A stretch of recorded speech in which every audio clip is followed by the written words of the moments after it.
got no fear. I'm ready, let's go. I'm ready, let's go. Got no fear. You ready, let's go. You ready, I'm ready. What's up, everybody? So y'all know who I am. So look, this is another episode of Fatherhood.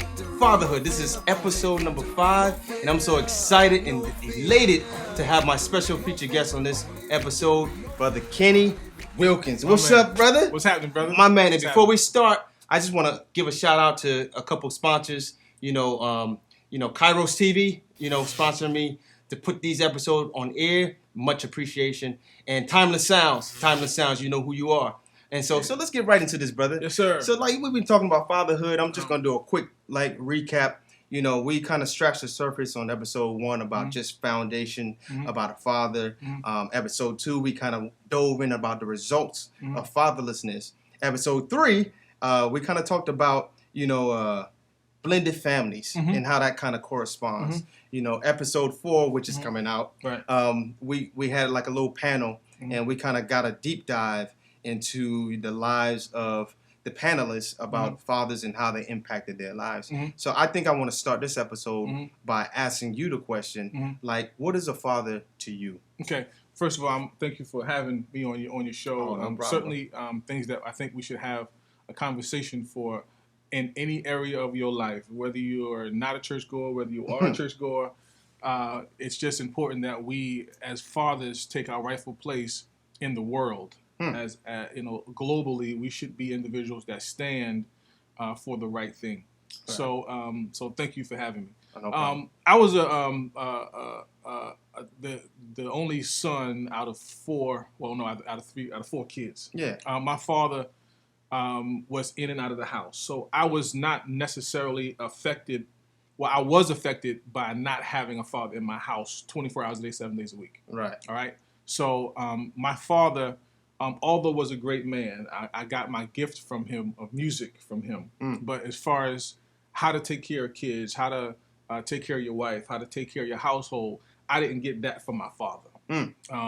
That attribute came from many different other people that I came in contact with, and I just gravitated towards finding the great qualities of those individuals. Right.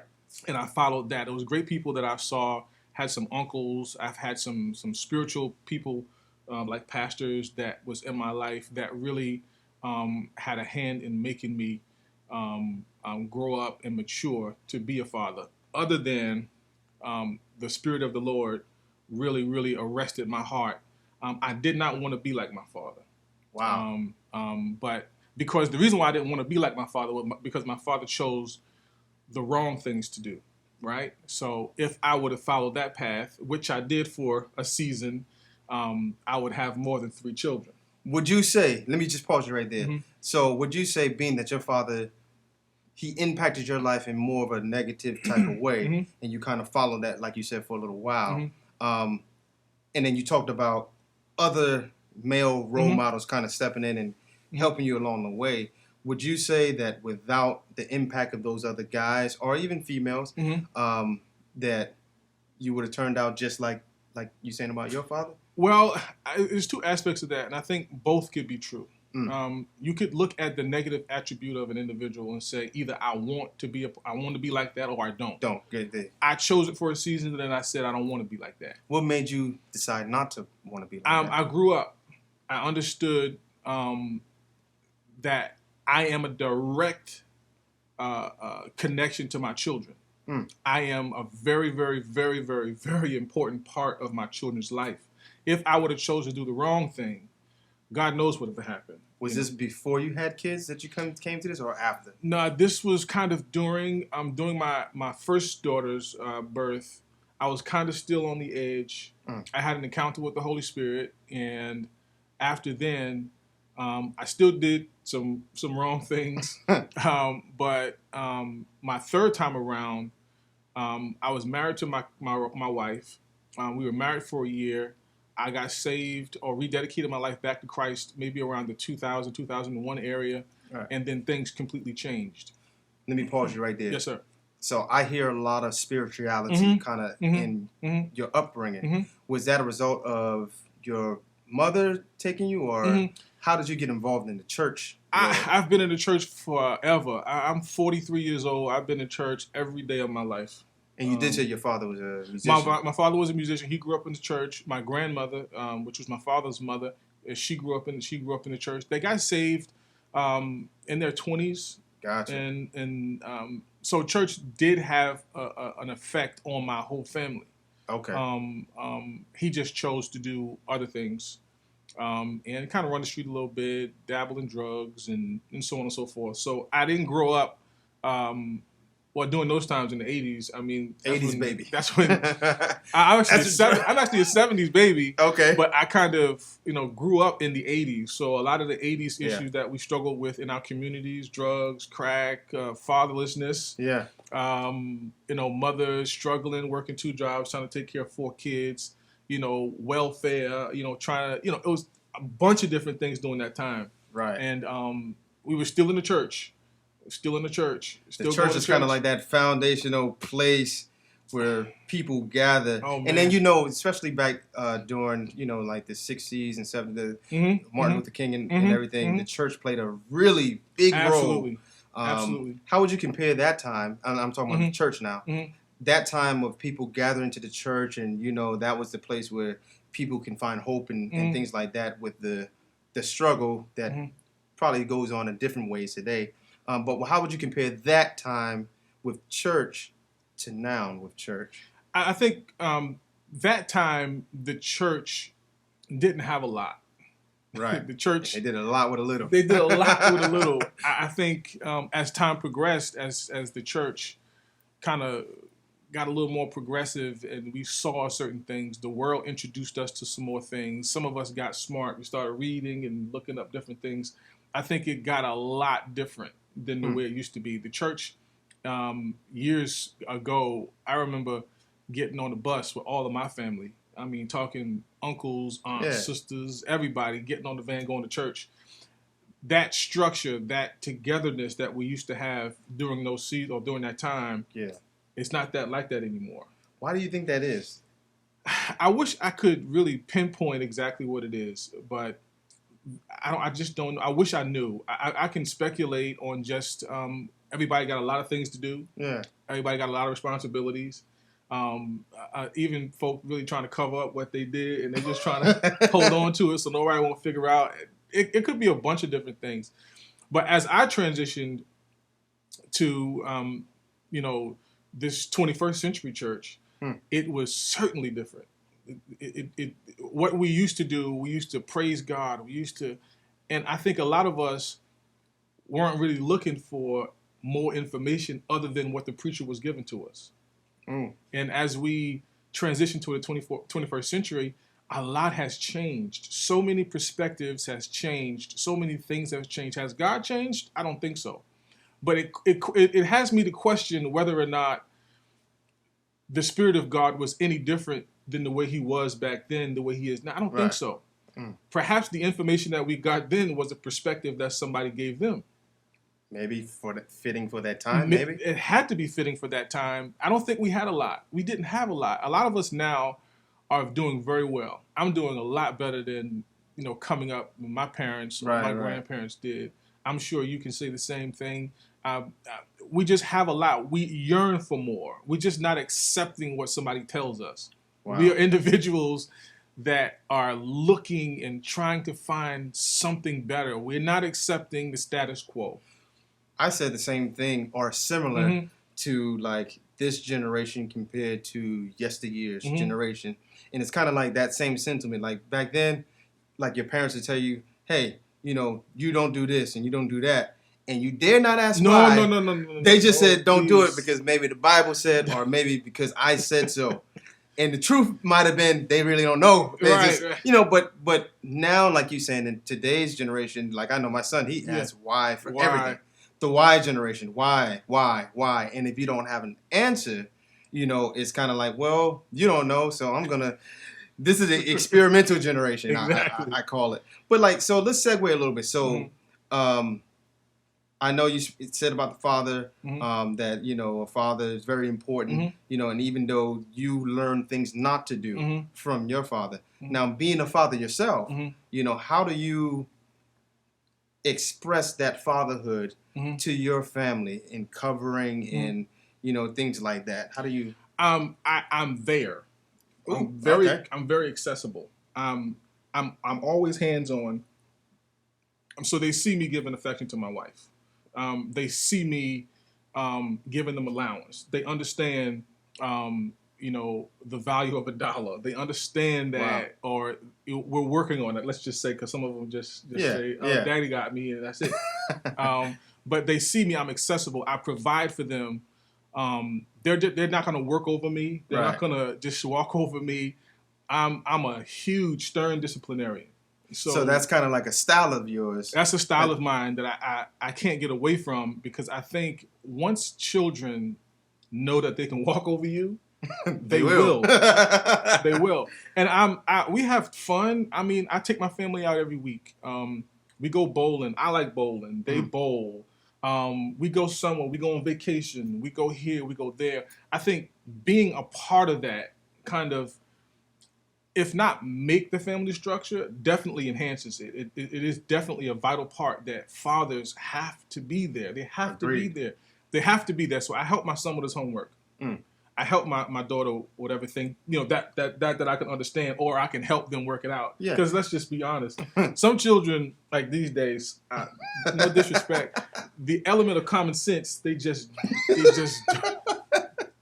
don't have. I have a lot of common sense, not because I was gifted to me. I just been through a lot to understand how to kind of, let's just figure out how to get this thing done. Yeah.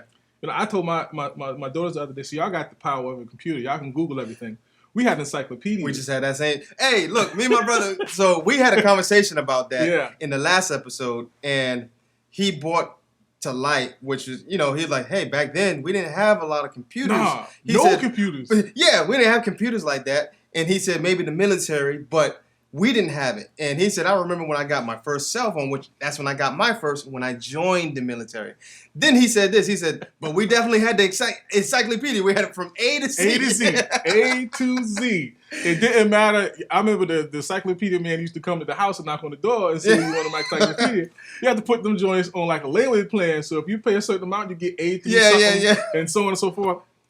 21 books. Yeah. So we had to actually look for the information. We had to read. We have to in-hand. Nowadays, 21st century, which is great. I'm not saying that we don't like it. I enjoy the 21st century. It definitely makes a lot of things easier.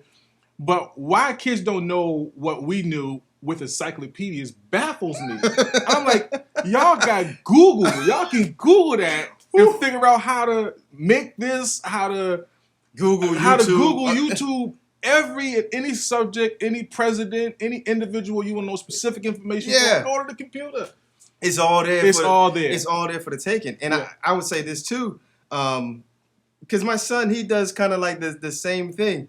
He'll ask me a question, and before I used to just give him the answer. Then I'm like, how did my dad do with me? Look, man, look it up. I said, look in this encyclopedia. Go to the dictionary. I need a T-shirt that say "Look it up." Every single time. How do you spell this? Math equations. You can't figure out the math on any level. Yeah. I don't care if it's calculus or chemistry. Look up the answer. You can find out how to even figure it out. They don't want that. They're microwave age. I get it. I understand. And lazy. Excuse me. Yes.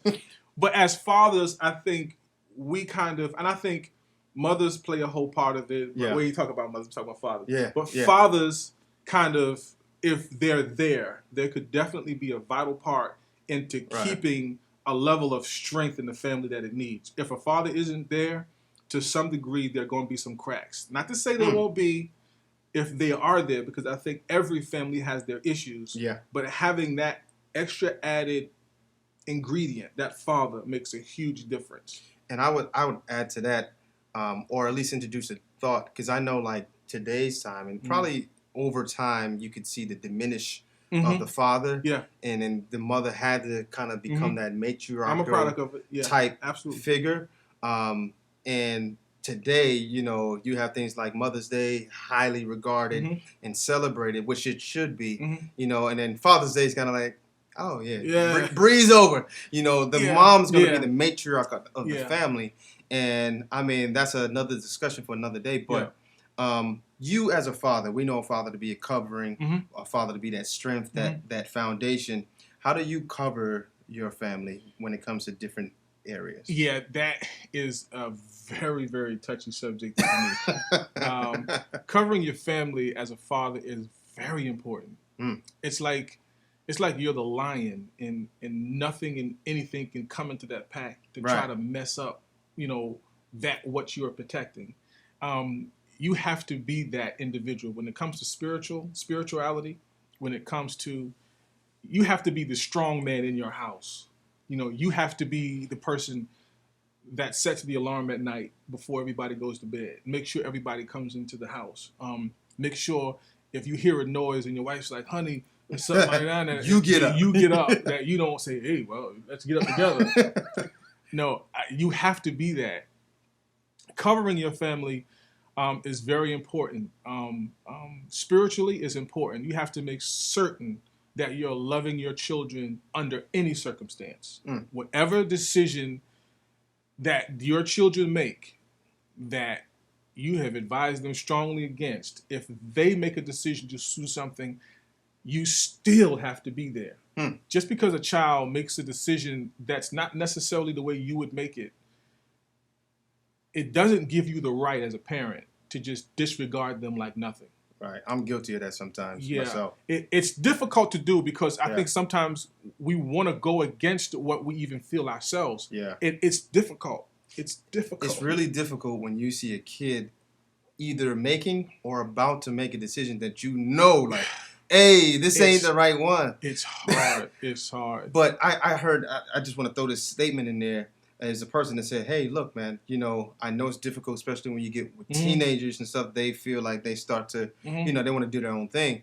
But if you planted seeds, right, in order for seed to actually grow, you got to let it grow. You can't touch it. You can't till it forever. No. You got to remove yourself. And it's a difficult thing when you're talking about human lives, when you've already been through, as a father, you've been through the adolescent years and seasons of your life where you're like, I don't care. And you know something is wrong, but you have to not take your hands off of them, but give them some space. Let the flower grow. You can still look at it and speak to it a couple of times. I think somebody said you can speak to a flower to grow.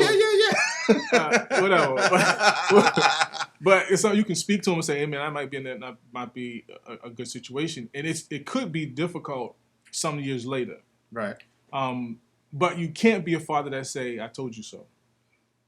Can't be a father that say, I told you not to do that. Yeah. And that's difficult to do when you've kind of informed somebody, hey, listen, you might not want to do that. It could be difficult for you to say. It could be rough too, because kind of like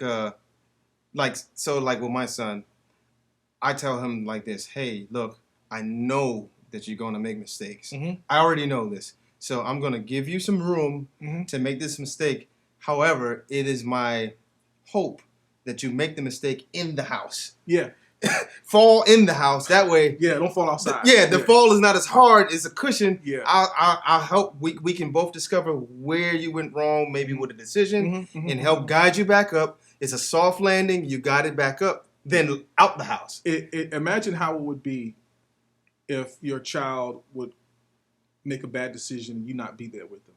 Yeah, that'll burn you up. That not only burns you up, but ask them how it makes them feel. Because I know how it feels to be disappointed by a father. I know how it feels to say, well, we're going to go here, we're going to go there, and you're anticipating, and you're at the door waiting, and he don't show up, and he don't come home, or he at work, or he doing this, or he at church, or he doing this, or he doing that, or and he's not able to be there for whatever reason. As a child, they don't understand those sorts of things. So when you're out and you're saying, don't do this, don't do that, and they make a decision to do the wrong thing and you're not there for them, that really, really, that could definitely devalue the relationship that a father should have. It seems like it puts a stamp, at least on their mind. Because trust me, it will always be a recurring thing in their head. Every time they're not there, don't be upset or kind of look surprised when they're running out of the house and y'all had an argument. They're running out of the house. Well, you're never there anyway. If that's your perspective, Right. You have to change that. Let me not go into what could happen. Right. But you have to change that perspective. When you're an individual that understands that children are going to have issues, I don't care what age. Yeah. You have to learn how to be there. However it is. There was a decision that my oldest daughter had to come to grips with. She was scared to death to tell me about what happened. So I already knew what it was, and that's the thing about it. I already had an inclination that something wasn't right. Yeah. She came to me. I was sitting upstairs in my room. She said, "Well, Dad, this is the issue." Da da da da. I said, "Okay." I said, "So what are we gonna do now?" I wasn't sarcastic or whatever. So I was like, "All right." I said, well, "Why is it so hard for you to tell me?" And she just, I don't know. She just didn't want to tell you. But I would rather be there through the issue. Yeah. As opposed to saying, I told you so. I don't know why you did that. Blah, blah, blah, blah. I'm sure they're already beating themselves up with the decision that they already made, being that they're already calling you probably feeling scared. Disappointed. Yeah. Yeah. I don't care anything about that. I don't care anything about that.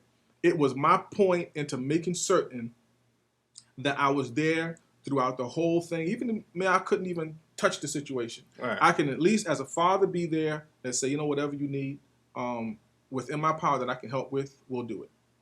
So let's segue again. So I know you're a musician. Yep. Musician buddy of mine. Yep. And I know you're very spiritual. Mm-hmm. And so church is a natural part of your life, like you alluded to earlier. Mm-hmm. How being a musician, and you kind of hit something that kind of hit home with me. You said, hey, fathers are there. Mm-hmm. You're there. Mm-hmm. Some fathers get caught being in the church. Mm-hmm. They love in the church mm-hmm. and not there for their families. Mm-hmm. How do you go about in covering mm-hmm. with regards to you being a musician in mm-hmm. church, the church life and the home life? Mm-hmm. How do you? I see what's relevant. I see my kids and how my kids move. I see what they're paying attention to, what they're not paying attention to. I'm kind of caught in between because I understand the old school church, but I understand millennials, and I understand to the point where I'm just as nonchalant about the decisions that they make. not that much. I have a lot of common sense, but when it comes to millennials and understand how they view church, I can definitely see why they look at the church the way they do. And it's important for me as a father is to make decisions that's going to not just make it easier for me, because sometimes it's easy to take your children to church and have a preacher preach at them and say, well, see, that's what you should be doing. As opposed to you being the Lord over your house. Everything that comes into this house is subject to me.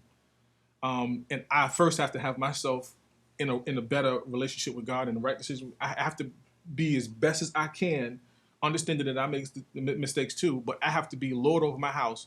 And if it takes me pulling my family out of a church and to teaching them the word of God, and to letting them understand how things go, not teaching them what we used to do years ago in other seasons of our lives back in the 19th and 20th century church, but understand that you could have the same effect, you can have the same relationship with God that I have with God. You don't necessarily need anybody to manipulate and move you and do this. You have to have a yearning within yourself to want to sit and read the word and gravitate towards it and get as much as you can so you can be better.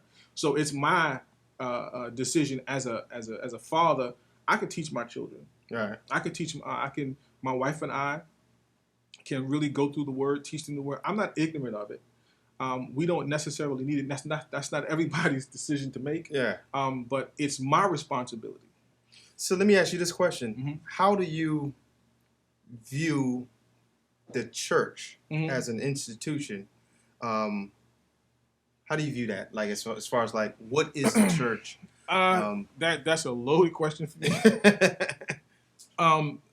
Let's just go. The church can be a better asset to people if their motivation wasn't always doing fundraisers and doing this and doing that.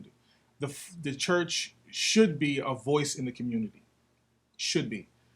So if grandma's grandson went to jail for whatever reason, the church shouldn't speak against it and speak against it. They should know their position in their heart, but still go support that individual that's locked up for whatever reason. Yeah. If a child has a child out of wedlock, we shouldn't have us stand up in the middle of the church and say, well, I wronged everybody. Right. You wrong who? You ain't wrong me. That ain't got nothing to do with me. But I think we put a lot of emphasis on these moral values that we have that are sensitive to us. Right. Instead of the moral values that are sensitive to God. Right. So it's important, I'll stress it, it's important that we pay attention to everything that's going around. Fathers have a very keen eye. As a musician, I'm sure I can sit in my area, in my station, and I can see the flow of spirit happen, and I can see it not happening. Right. And I can see it trying to, but I can see sometimes we can just be caught up, or the folk can be caught up in some sort of a trance. And I can sit back and really see it and speak truth to it. And it bothers me that folk that can stand in the podium or the pulpit and don't recognize what it is and be able to adjust their message and to say, let's talk about this. Let's talk about that. Let's talk about this. And I'm not talking about anybody specific, but we can't be individuals that stand in the podium and just point fingers at people. Maybe people have a way they think. Right. I think we have to break down. Okay, let's come down a little bit. Let's just teach. We don't have to hoop. We don't have to holler. We don't have to go A flat. We don't have to turn on the shout track. We don't have to turn on the shout track and shout and holler and scream. I think we need to be taught. Years ago, maybe in the 20th century, I do believe us having a lot of teaching at that, and I think we at that point got a lot of spiritual food. Now we're more feeling oriented. We want to feel something, so we would rather shout and knock over stuff as opposed to worship. I think with that same notion that you're saying, I want to throw a thought and a question at you. Mm-hmm. The thought is, with the men, mm-hmm. I'm just talking about men, mm-hmm.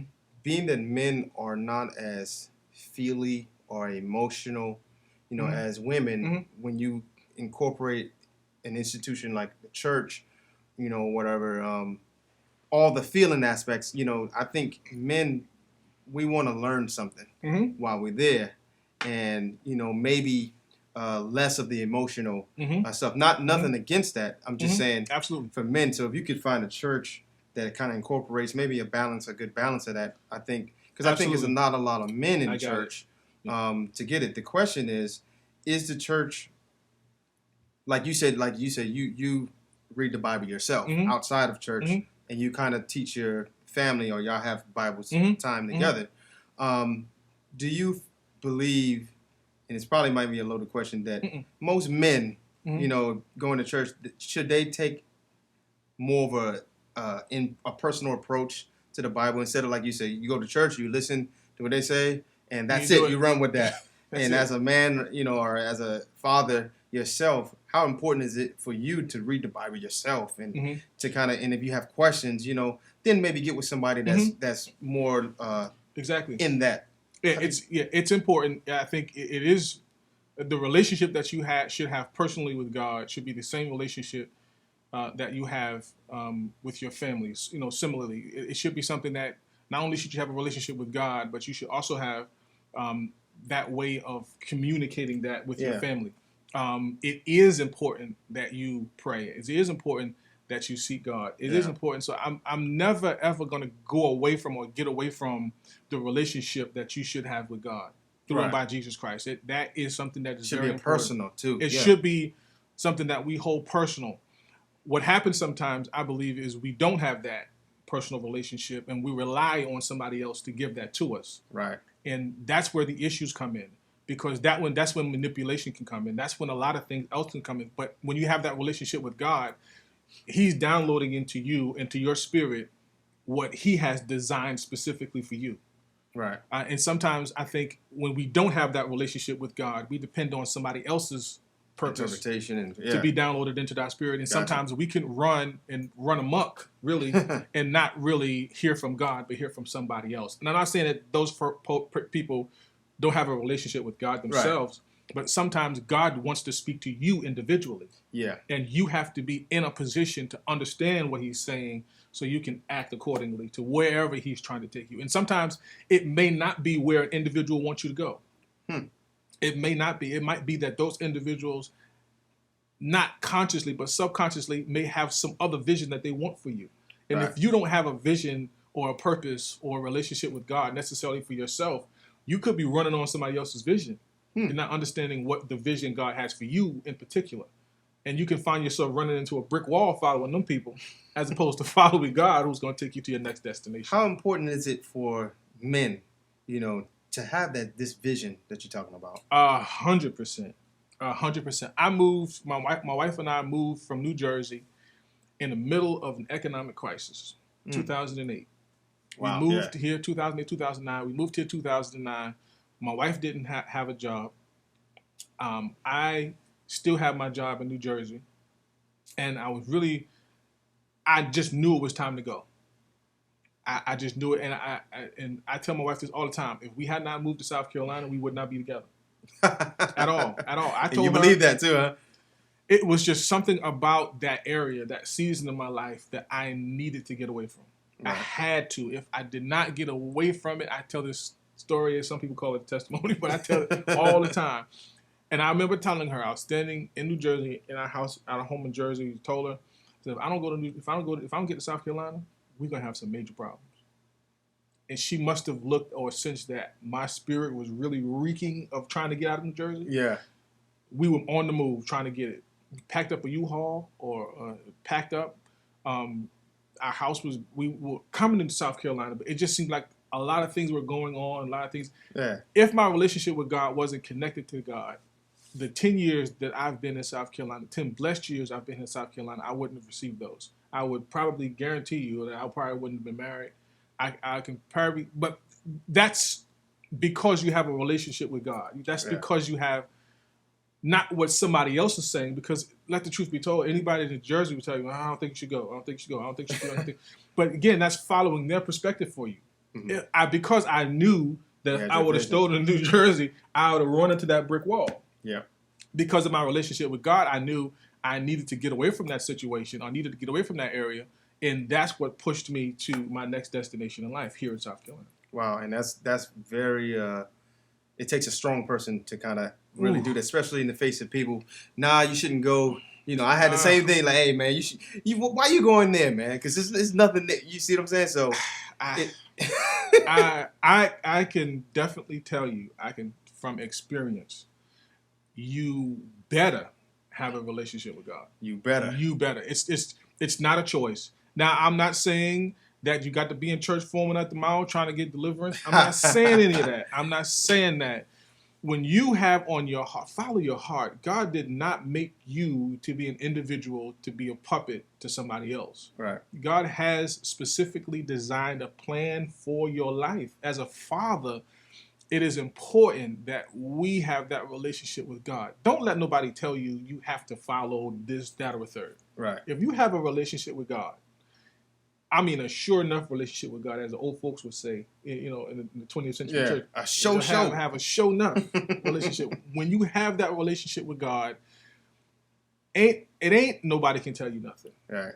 And I'm not saying that you be arrogant in it, but then again, I am saying that you're supposed to be arrogant in your relationship with God, because it is that connection is going to get you to be the man that you need to be for your family. It's going to be the man that you need to be for yourself.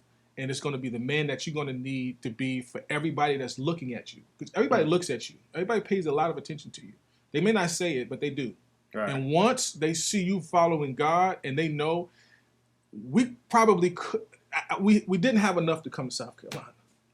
Wow. Yeah. We did very good, but we're in the middle of an economic crisis. Like, who would move from a state, like, all the way to South Carolina? Right. Of course, we made provision and we had stuff going for us, but my wife came down here with no job. Like, how can we close on a house with a wife with no job?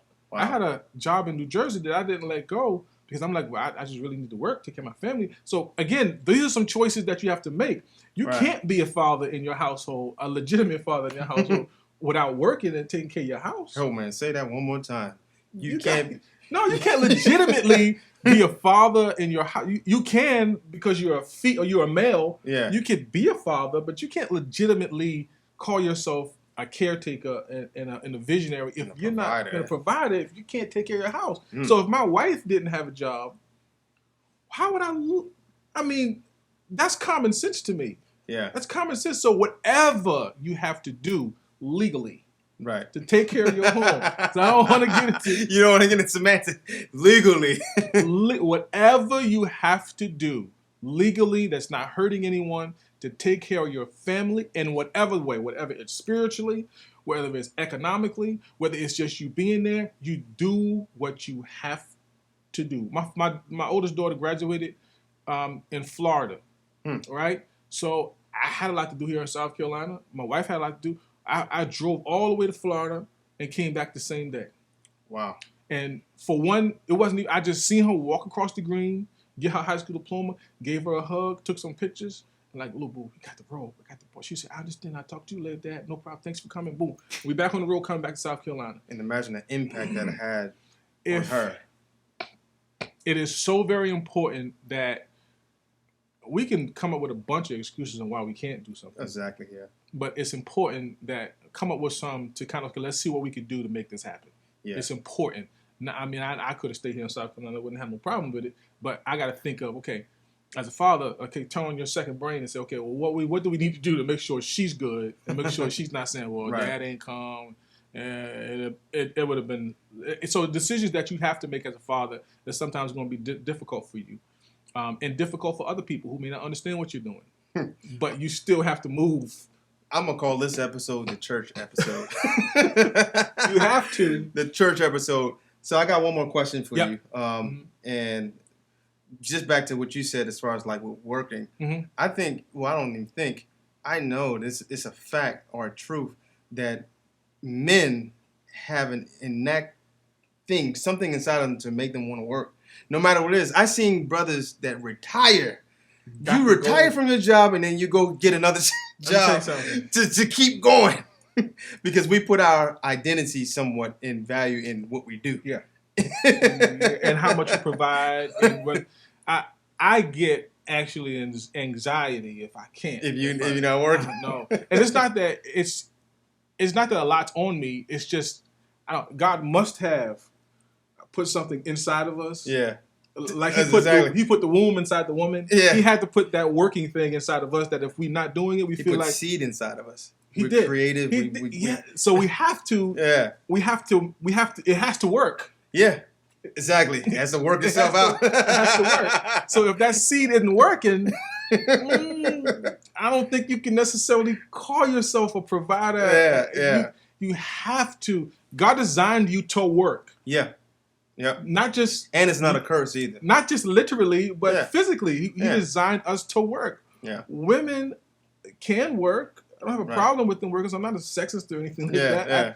Get yours. I'm not saying not to, but if the woman isn't working, you better work. You better do something. And I think a lot of that is cultivated through culture, era, time frame, things like that. You know. But my last question for you is, I know that you talked about your father and he wasn't there, and everything like that. But how do you want to leave your kids? What type of impact do you want to leave on your kids as legacy, as being a father, a man after God, and providing all these different categories that you talked about? I would have to say that providing generational wealth is where I am right now. Okay. It's important, and I know some people may say, God said you got to live generational wealth, and that's great if you believe that. But in my spirit, in my heart, leaving them something behind that's going to keep the ball rolling. Right. Needless to say, whether it be information, or whether it be economically, whether it be spiritually, it has to be something that I can put into them. Whether it be information, like I said, economically, it has to be something that I can give them that I can keep it and hold on to it and understand the value of it. It's a lot of value in information. It's a lot of value economically in creating different streams of income. It's a lot of value in that, not because they want to be lazy, but because they want to in turn give it to their children. So their children, that's how I believe that we should build our families. We should build our families, not just leave them here with a bunch of debt and I don't know how I'm going to do this, or I don't know, daddy never gave me this and that. No direction and either. It just seems like the if we don't give them the information, they may not die physically, but mentally they can have an issue. They could die. If you take the hope away, you're dead already. Take the hope away. We have to provide them with so many things outside of just going to church, just having a job, sending them to college, and so on and so forth. We have to be more. And however, and I'm sure people have so many different ways of thinking about what I just said, it's important that we leave them with something. Yeah. Something to kind of take them to their next destination where they can in turn give it to their children and move. So generational wealth, not just wealth and finances, but in spirit, in common sense. Common sense, knowledge. Knowledge, understanding, knowing how to fix things. My father, and I'll say this, my father was a very good man based on what he understood what a man was supposed to be. Right. So maybe he didn't have someone to move him or show him how to be what he needed to be. But at a certain point, I think that common sense think, okay, if he's not providing it to me, what do I do? Right. Do I sit and allow that to be a crutch, so I could say, well, he didn't do it for me, so I can't do that. I can probably tell you a lot of folk are in certain various prisons around the world to say, my father ain't do this, my father ain't do that. But try not to take that and use that as your crutch, because that's going to generate the generational curse where your children is going to have that same issue with you. So if you don't have that issue, find a way to make certain that you don't allow that to be your crutch. Whatever he did, however he wasn't there, use that as motivation to take you to your next destination. So my father didn't leave me with nothing. So I'm going to make it my business to make certain that my kids are left with something to take them to generational.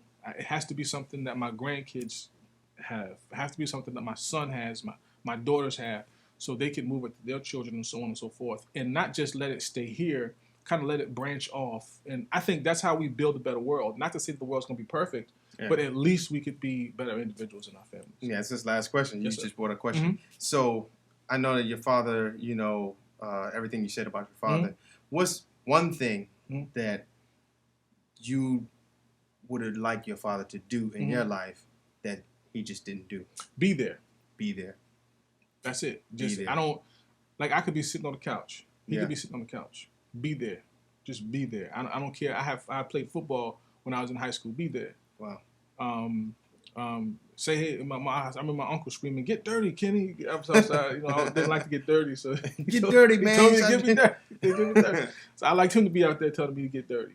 I liked him to be. I said, "Man, look, but that brother coming from the wrong side, bro. You take care." I was, give me something. Yeah. But instead, he can't give it to you if he's not there. Nah, just there. He gave me my music ability, and I can't even attribute that to him.